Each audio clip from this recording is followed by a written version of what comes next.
حدیث پاک قحط کا زمانہ ہے، حضرت سیدہ فاطمہ رضی اللہ تعالی عنہا نے ایک روٹی اور 2 بوٹیاں ڈال کر ٹفن کے اندر، برتن کے اندر اپنے آقا، اپنے پیارے والد محترم ہمارے آقا کی بارگاہ میں تحفہ پیش کیا۔ جب یہ سالن حضور کے پاس پہنچا، میرے سرکار علیہ الصلوۃ والسلام سیدہ پاک کے گھر تشریف لے آئے، اس سالن سمیت تشریف لے آئے، اور جب وہ برتن اٹھایا تو 1 بوٹی 2 روٹیاں، 2 بوٹی 1 روٹیاں نہیں، کافی روٹیاں اور کافی بوٹیاں وہاں موجود تھیں، کافی تو وہی سوال جو حضرت زکریا نے پوچھا تھا، انا لک ھذا، میرے سرکار نے پوچھا، اے میری بیٹی انا لک ھذا، یہ کہاں سے آیا ہے؟ سیدہ پاک نے جب دیکھا تو حیران ہوئی، لیکن فوراً وہی جواب جو حضرت مریم نے دیا تھا، سیدہ پاک فرمانے لگی، ہوا من عند اللہ ان اللہ یرزق من یشاء بغیر حساب، آقا اللہ نے ہی بھیجا ہے، وہ جسے چاہتا ہے بغیر حساب کے رزق دیتا ہے۔ اگر ان سے ہو تو قرآن، ان سے ہو تو حدیث، وہاں ہو تو بھی خلاف عادت، یہاں ہے تو بھی خلاف عادت، وہاں خلاف عادت بھی کرامت، یہاں خلاف عادت بھی کرامت۔ لیکن اس بابے کو بندہ پوچھے جو کہتا ہے کل ہم جو ہے وہ جن تھے، آج جنوں کے پیو ہیں، آج ہم دیو ہیں، وہ جو جہنم میں بیٹھا ہوا شخص کہتا ہے لوگوں کو کہ میں جناب والا ہر کسی کو کہتا ہوں یہ کہانی ہے، میں نے کہا قرآن کہتا ہے کہ خلاف عادت اللہ کے بندوں سے ہو تو کرامت ہوتی ہے، میں نے کہا اس کو مان لیتا ہے تو وہ کرامت، اس کو مان لینے سے موت نہیں پڑتی، اس امت کے اگر کسی ولی سے ہو جائے تو پھر موت کیوں پڑ جاتی ہے؟ مقصد اللہ کے ولیوں کی تعلیمات سے لوگوں کو دور کرنا ہے، اللہ کے ولیوں سے محبت سینوں سے نکال کر ان سے دوری پیدا کرنا ہے۔ حضرت مریم سے ہو تو کرامت، حضرت فاطمہ کا ذکر ان کے سامنے کر دیا جائے کہ ایسا بھی ہوا ہے تو یہ بندہ پتا کہ ایت کہانی ہے، ایت کہانی ہے جی، ایت شاہی کوئی نہیں، بابے تے شاہی کوئی نہیں، کہانی تے شاہی کوئی نہیں۔ اچھا چلو اس سے اگلی بات اٹھاؤ، سورہ نمل 19واں پارہ، حضرت سلیمان علیہ الصلوۃ والسلام کا دور ہے، فلسطین کا شہر ہے، جگہ بھی فلسطین، اور اس سے کئی میل کا فاصلہ شہر یمن کا۔ آپ کے خاص پرندے ہدہد نے آ کر بتایا کہ وہاں ایک خاتون رہتی ہے جسے بلقیس کہتے ہیں، اس کی حالت یہ قرآن کی آیات کا مفہوم عرض کر رہا ہوں۔ بلقیس ملکہ ہے، سورج کی پرستش ہوتی ہے، آپ نے خط لکھا کہ فوراً کلمہ پڑھ کے مسلمان ہو جائے، نہیں تو میں اپنی فوج سمیت لا کر تیرا لشکر اور تیری ساری فوج تباہ کر دوں گا۔ اس دھرتی پر اللہ کے نبی موجود ہے اور تو شرک کر رہی ہے۔ پیغام بھیجا، وہ اپنا دستہ لے کر حاضر ہوئی، 3 میل کے فاصلے پر ہے، وہ کتنے میل کے؟ 3 میل کے فاصلے پر ہے۔ تو ہدہد نے آ کر یہ بھی بتایا تھا کہ اس کا بہت بڑا تخت ہے، اس کی لمبائی چوڑائی، بڑے بڑے محلات میں وہ رہتے ہیں۔ حضرت سلیمان علیہ الصلوۃ والسلام نے فرمایا تو اڈے کوئی ہے بندہ ایسا جیڑا میرے سامنے ملکہ بلقیس دے آن تو پہلا اودا تخت میرے کو حاضر کر دے۔ آپ میں سے ہے کوئی؟ قال عفریت من الجن، سورہ نمل اٹھائیے، ایک جن نے حاضر ہو کر عرض کیا حضور آپ کی مجلس ظہر کے وقت اٹھ جاتی ہے، ظہر کے وقت آپ اپنی مجلس برخاست کرتے ہیں، ابھی وہ 3 میل کے فاصلے پر ہے، ممکن ہے 1-2 دن لگ جائیں کیونکہ سواریوں پر آ رہے، میں ظہر کی نماز سے پہلے وہ وہاں سے تخت حاضر کر دوں گا۔ جن نے کہا، کس نے کہا؟ جن نے کہا میں ظہر کی نماز سے پہلے آپ کی مجلس برخاست ہونے سے پہلے حاضر کر دوں گا۔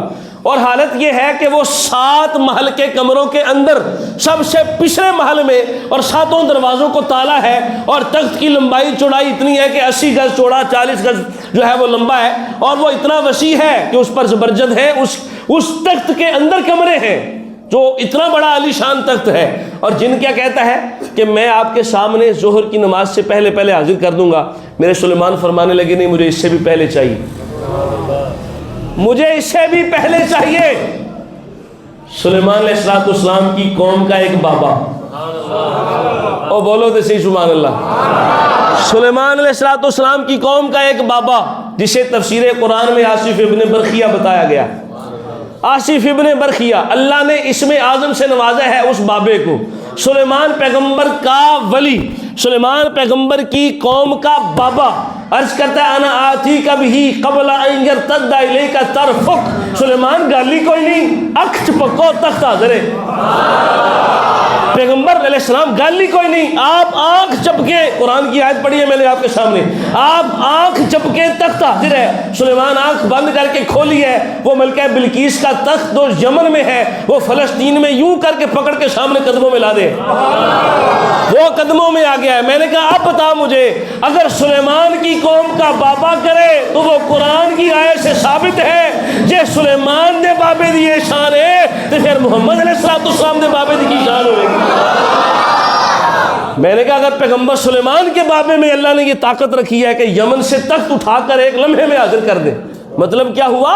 ان کے لیے لمحہ سمیٹ دیا گیا، ان کے لیے زمین سمیٹ دی گئی، ان کے لیے فاصلہ ختم کر دیا گیا، اور یہ فاصلہ ختم کرنا اللہ کے اس دور کے ولیوں سے بھی ثابت ہے۔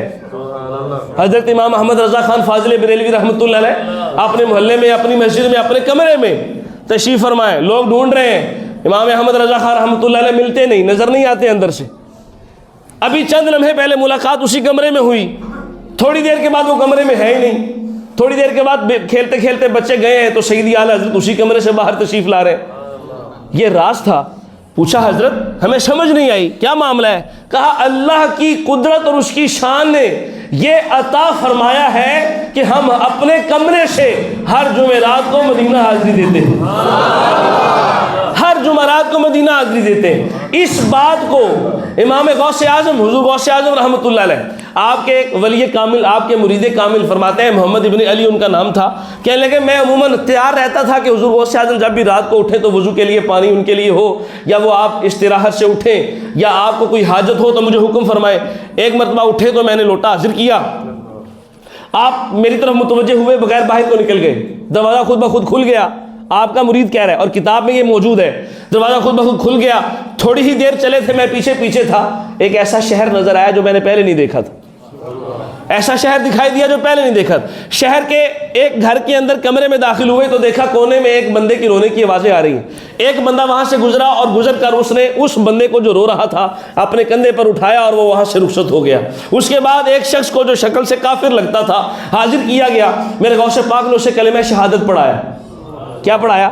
کلمہ شہادت پڑھایا۔ اس کے بال بڑے ہوئے تھے، زلفیں بکھری ہوئی تھیں، وہ بال صحیح کروائے، زلفیں ٹھیک کروائیں، اور اس شخص کا نام رکھا محمد۔ کیا نام رکھا؟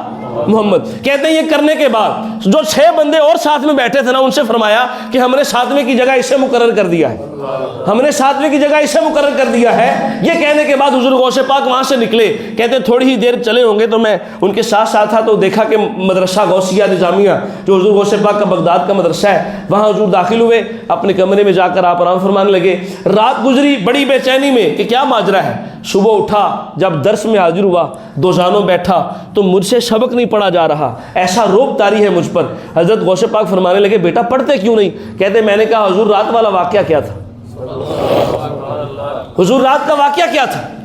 میرے غوث پاک فرمانے لگے راز رکھنا، میری زندگی میں اسے نہ کھولنا، یہ راز ہے۔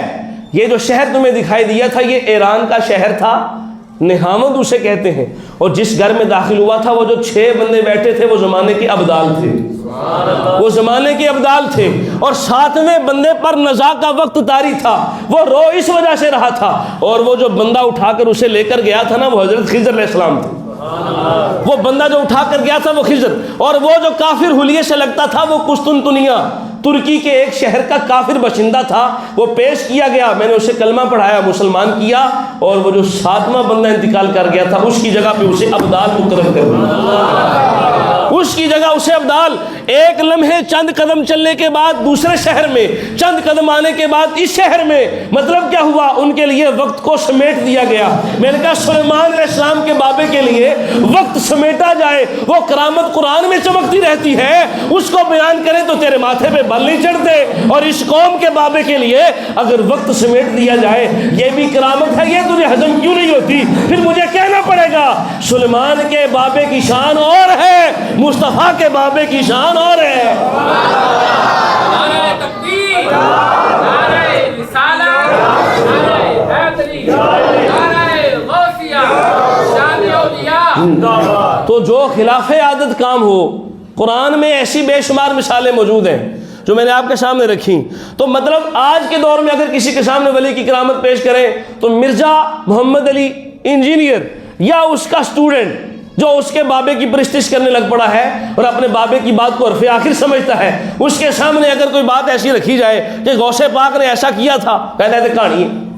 کیا کہتا ہے جی؟ کہتا ہے نا بابے تے شاہی کوئی نہیں، بابے تے شاہی کوئی نہیں. میں کہ اللہ نے ان پیغمبروں کے بابوں کو یہ شان دی تھی.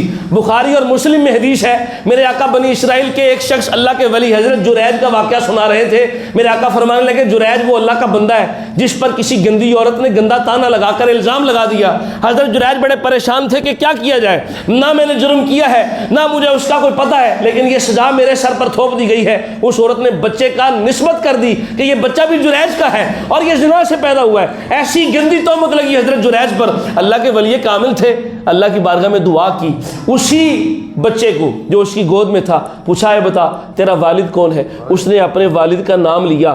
چھوٹا بچہ جو بھی چند گھنٹے کا ہو بولتا نہیں ہے، اگر بول پڑے تو خلاف عادت ہے. ذکر ہے بخاری اور مسلم میں، ذکر ہے بخاری اور مسلم میں، ذکر ہے بخاری اور مسلم میں. بیان فرمایا میرے نبی نے، ذکر سنا صحابہ نے. پتا چلا اللہ کے ولیوں کا ذکر لوگوں کو سنانا میرے رب کی بھی سنت ہے، میرے مصطفیٰ کی بھی سنت ہے، اور اسی سنت پر عمل کرتے ہوئے میں آپ کو سنا رہا ہوں. حضرت جریج نے اس سے پوچھا بتا تیرے باپ کا نام کیا ہے؟ اس نے بول کر باپ کا نام بتایا. آپ کی جو ہے وہ جو آپ کی جو اس پر الزام لگایا گیا تھا بد چلنی کا، آپ کی وہ پاکیزگی ثابت ہوئی اور اللہ نے انہیں بچا دیا. میں نے کہا اس امت کے ننھے بچے بول پڑے تو اگر اس امت کے ننھے بچے بولیں سنا دوں آپ کو. میرے پاس وقت چونکہ بڑا قلیل ہے. حضرت غوث پاک رحمۃ اللہ علیہ آپ کی والدہ فرماتی ہیں عموماً ابھی غوث پاک میرے شکم میں تھے، جب مجھے چھینک آتی تو میں کہتا ہے الحمدللہ، تو شکم سے آواز آتی یرحمک اللہ، شکم سے آواز آتی یرحم. اچھا میں بندے کو کہوں نا تو کہتا ہوں یرحمک اللہ، اللہ تجھ پر رحم فرمائے. عربی کا اصول یہ ہے کہ جب عورت کے لیے کہا جائے تو کاف کے نیچے زیر آتی ہے یرحمک اللہ. واللہ فرماتی ہیں وہ بچہ جو پیٹ میں ہے وہ کہتا ہے یرحمک اللہ. اس کا مطلب یہ ہے کہ اس امت کا ولی جس نے زمانے کے اولیاء کی نظامت اور تاجداری کا صحرا اپنے سر پر سجایا ہے، اس غوث کی یہ شان ہے کہ ماں کے شکم میں ماں کے اس چھینک کا جواب بھی دیتے ہیں اور عربی گرامر کے اصولوں کے مطابق جواب دیتے ہیں. یرحمک اللہ، اللہ آپ پہ رحم فرمائے.